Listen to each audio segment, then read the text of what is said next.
it's true that you can make money from MMM, but you can also lose money. In fact, you can lose all of your money. Now, the full meaning of MMM is Mavrodi Mennikova. In case you're wondering what that is, it's nothing but names. These are just the surnames, the last names of two brothers and one friend that started this Ponzi scheme. Now, the three of them had started several businesses in the past using the name MMM. The name of their company is MMM, and it all failed.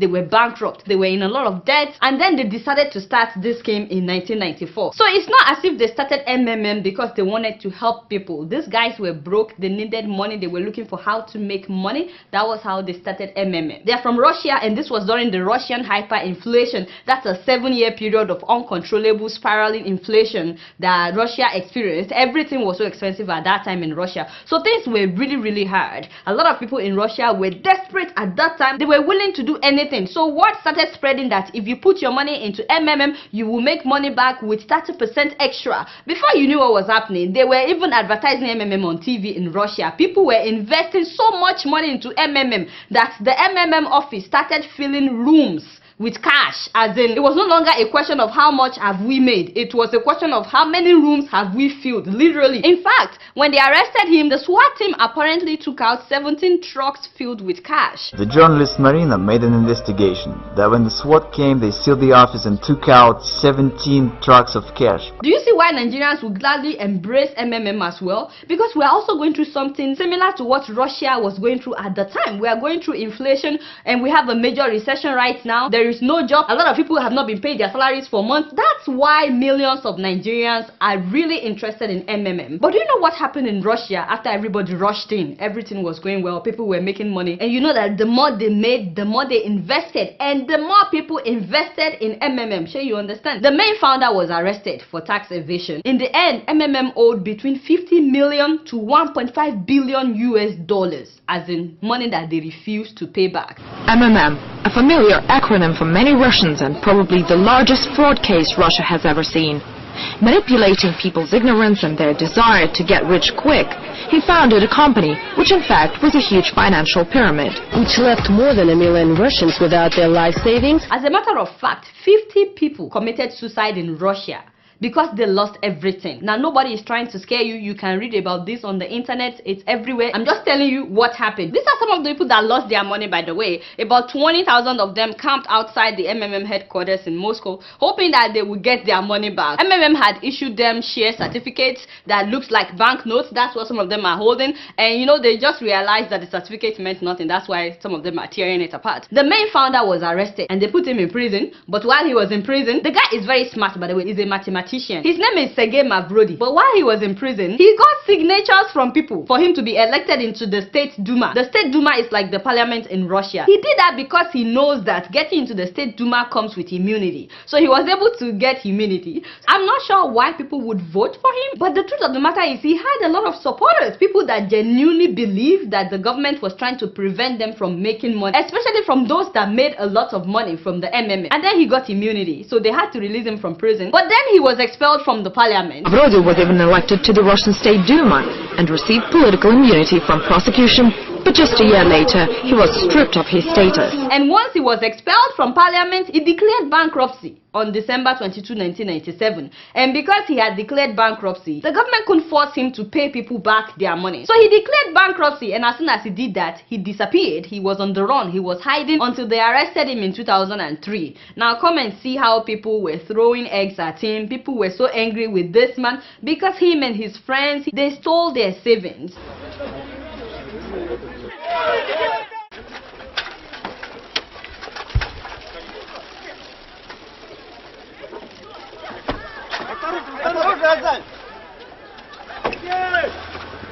And then he moved to the US, and the US convicted him of fraud. And then in 2007, he was jailed in Moscow for 4 years. They took him to a remote prison, and he was in prison for 4 years. The guy is so smart that even in prison, he was writing a book. Anyway, after his release, he was broke, of course. And then he decided to start MMM again. This time around, he called it MMM 2011. That was when he was released. So he called it MMM 2011, trying to repackage the whole thing. And this time around, he declared it an open Ponzi scheme. He wasn't even hiding it. And the following following year, he froze the operation, and that means that all the people that had invested their money after that 1 year, you know, people were enjoying it for a whole year. He made a lot of money, and he just suddenly announced that no more payout. They interviewed him. He said he didn't lie to people, that he already made it clear that it's a risk, that you can make money or you can lose money. I have never deceived anyone. Neither do I deceive now. I honestly say that this is a pyramid. You can lose your money. There are certain risks, no guarantees, no promises. What's the crime here? You see what I mean? And in an interview, Sergey told the Moscow Times that he pays earlier participants with the money invested by later participants. And then he told them that there is no promise of profit. And then he went to India and he started MMM India, started MMM China, Indonesia, as well as South Africa, Lesotho, and Zimbabwe. And now we have MMM in Nigeria as well. By the way, it crashed in South Africa, but they are starting it again. It has collapsed in Zimbabwe. Lesotho, thousands of people have lost their savings. In fact, when it crashed in South Africa, the ridiculous thing is that they kept telling subscribers to deposit more money and recruit more people. They were telling them that is how they will be able to restart their system. So despite the fact that Russia, the US, several countries are warning people about this man. I mean, the man is from Russia, right? And his own country is telling the whole world that the guy is a criminal. We put him in prison for the same business that you are signing up for. Yet, people are going ahead. Do you guys know that right now, more than 138 million people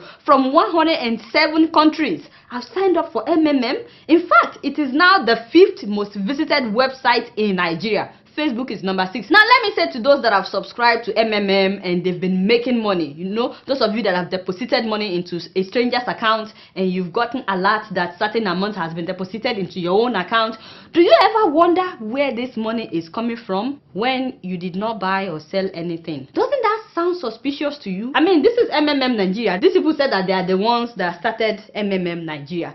Do these people look to you like they have money that they want to throw around? Or do you think they will just dip their hands into their own pocket to take out their personal money to give you the extra money that they are paying you after you deposit money into somebody's account? Where do you think that extra money is coming from? You know what I think? Let me tell you what I think. It is the money that they received from the people that they have scammed. So while you are rejoicing that MMM is real, MMM pays, I put down 60,000 naira, they paid me 100,000 naira, somebody somewhere just got an alert that their MMM account has been frozen. So they are crying while you are rejoicing. Where is this so-called 30% return coming from? You know, if it was a true stokvel or, you know, sort of lending arrangement where people said, you know what, we're putting in the money, we all put in, and at the end of the year we distribute it, you wouldn't be getting a 30% return on that money. So surely that's a big signal to you that someone is losing money. The thing about karma though is that what goes around sometimes comes around. You may be enjoying MMM for months, but the day that your account will be frozen after you just paid a huge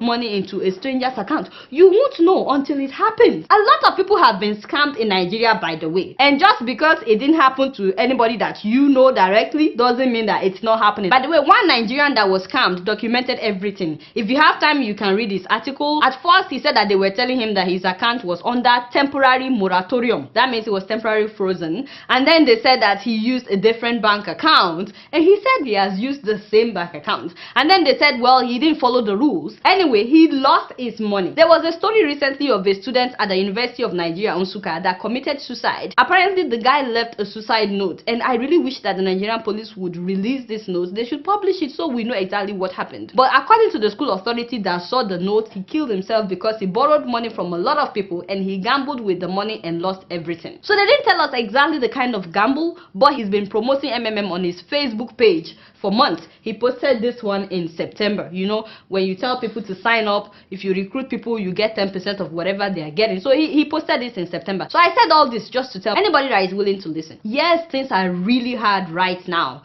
There's recession in Nigeria, there is inflation. If you're living in Zimbabwe, there is hyperinflation. But the truth of the matter is, MMM is a gamble. It's not a business. Nothing is guaranteed. It's a gamble, one in which you can make money or you can lose money. And as a matter of fact, you can lose all your money. There's a trend. It works for about a few months and then it would crash. In some cases, it would work for between 1 to 3 years and then it will crash. It crashed in Russia, China, it crashed in India, it crashed in South Africa, it crashed in Zimbabwe. If it has crashed everywhere else, what makes you think that it would not crash in Nigeria? So altogether, people have lost more than $10 billion to MMM. But what happens if the person instructed to deposit money into your account refuse to deposit money? So what if the organizers are also knowingly putting their own bank accounts into the accounts that they tell you to deposit money to? By the way, Sergey, the founder of MMM, is presently facing another jail time, a possible 6 years behind bars. The Russian government wants to send him back to prison because they are really concerned by all the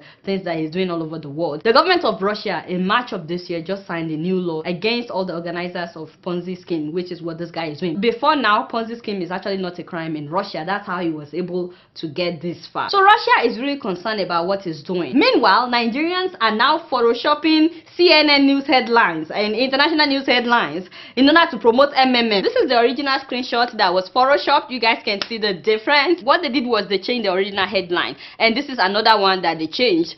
You can see what the original headline says, but yet some people would believe this, and now they are saying that Buhari is also advocating for MMM. And I'm like, why? He's not the first person to do this, by the way. There's an American that did a similar thing, Bernie Madoff. I'm sure you guys know about him, and he's now serving like 150 years. By the way, Koledo, I should warn you, people will attack you for talking about MMM, just so you know. Not me, but you. But you know, I have to address this so that the day it will crash in Nigeria, nobody will say, Adola, how come you didn't warn us? You guys know I don't know much. Guess what? I'm just keeping it real.